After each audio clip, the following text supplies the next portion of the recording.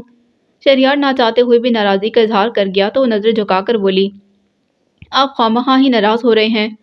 یقین کریں مجھے آپ کے ساتھ آ کر اچھا لگا ہے، اور جہاں تک دلچسپی کی بات ہے تو میری دلچسپی کپڑوں اور جیولری میں نہیں بلکہ آپ کی پسند میں ہے۔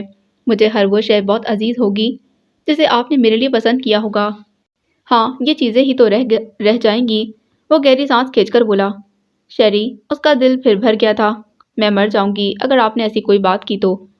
ارے رونا نہیں، تمہارے اس روز کے آنسو ابھی تک مجھے بے چین رکھتے ہیں۔ شہریار نے فوراً سنبھل کر ٹوکتے کہا تو وہ آنسو روکنے کی کوشش میں نچلا ہونٹ کاٹنے لگی۔ اچھا سنو، تمہیں پتا ہے میری آواز بہت اچھی ہے۔ وہ اس کا دھیان بٹانے لگا۔ جب میں گاتا ہوں تو اڑتے پنچھی ٹھہر جاتے ہیں۔ وہ واقعی بہل گئی تھی۔ ہاں ابھی گانے کی فرمائش مت کرنا سب لوگ۔ وہ بات ادھوری چھوڑ کر سامنے بیٹھی خاتون کی گود میں چھوٹی سی بچی کو دیکھنے لگا۔ وہ اس کی نظروں کے تعاقب میں گردن پیچھے موڑ کر دیکھنے لگی لیکن کچھ سمجھی نہیں تو اسے پکار کر پوچھنے لگی، شیری کیا ہوا ہے؟ ہیں وہ بچی، میں اسے دیکھ رہا تھا، کتنی کیوٹ ہے، بالکل اس کی طرح۔ وہ چونکنے کے ساتھ بولا۔ کس کی طرح؟ اس نے پوچھا تو وہ اپنی بے دہانی میں ہنس کر بولا، ہے ایک بچی، چلو کھانا کھاؤ، تمہیں بہت بھوک لگ رہی تھی۔ بہت دیر ہو گئی شیری، کھانا کھاتے ہی چل پڑیں گے، وہ کہہ کر اپنی پلیٹ پر جھک گئی تھی۔ ناشتے سے فارغ ہو کر وہ رابعہ کے ساتھ مارکیٹ جانے کا پروگرام بنا رہی تھی کہ مامی جی آ گئیں، جنہیں دیکھ کر رابعہ نے آواز دبا کر ناگواری کا اظہار کیا۔ یہ اس وقت کیوں آ گئیں؟ اس نے رابعہ کو گھورا تو فوراً اٹھ کر مامی جی کے گلے لگ گئی۔ السلام علیکم مامی جی۔ جیتی رہو، خوش رہو، اللہ نصیب اچھے کرے۔ مامی جی نے اس کا چہرہ ہاتھوں میں لے کر دعائیں دیں، پھر اس طرح رابعہ کو گلے لگایا تو پوچھنے سے باز نہ آئی، کیسے آئیں مامی جی؟ رکشے سے، مامی جی نے بتایا تو وہ اپنی بے ساختہ ہنسی چھپانے کے لیے تخت پوش پر چادر ٹھیک کرنے لگ گئی تھی۔ نہیں، میرا مطلب ہے، رابعہ نے اپنی بات کی وضاحت کرنے جا رہی تھی کہ وہ بول پڑی، آئیے مامی جی بیٹھیں۔ امی کہاں ہے تمہاری؟ مامی جی نے بیٹھتے ہوئے پوچھا۔ امی اندر ہیں۔ امی، اس نے بتا کر امی کو پکارا۔ امی، مامی جی آئی ہیں۔ امی، مامی جی آئی ہیں۔ اکیلی؟ رابعہ کو پریشانی تھی کہ وہ اکیلی کیسے آ گئی۔ ہاں مامی جی، آپ اکیلی آئیں، اسماء یا اذام بھائی؟ اس نے فوراً مامی جی کی توجہ کھینچ لی۔ اذام کہاں ہوتا ہے اس وقت، اور اسماء بھی کام میں لگی تھی، میں نے پڑوس کے بچے سے رکشہ منگوایا اور چلی آئی۔ اچھا کیا، اس نے رابعہ کو گھورتے کہا، تبھی امی آ گئیں اور مامی جی سے مل کر بیٹھیں تو پوچھنے لگیں، خیریت تو ہے بھابھی، آپ کیسے آ گئیں؟ مبارکباد دینے آئی ہوں، رات اذام نے بتایا تھا۔ ماشاءاللہ دونوں بچیوں کی تاریخ طے ہو گئی ہے۔ باقی انشاءاللہ اگلی قسط میں۔ جانے سے پہلے چینل کو سبسکرائب کیجیے گا، بیل آئیکن کو پریس کیجیے گا تاکہ آپ کو مزید ناولز کی اپڈیٹ ملتی رہے۔ ویڈیو کو لائک بھی کریں۔ ملتے ہیں اگلی قسط میں۔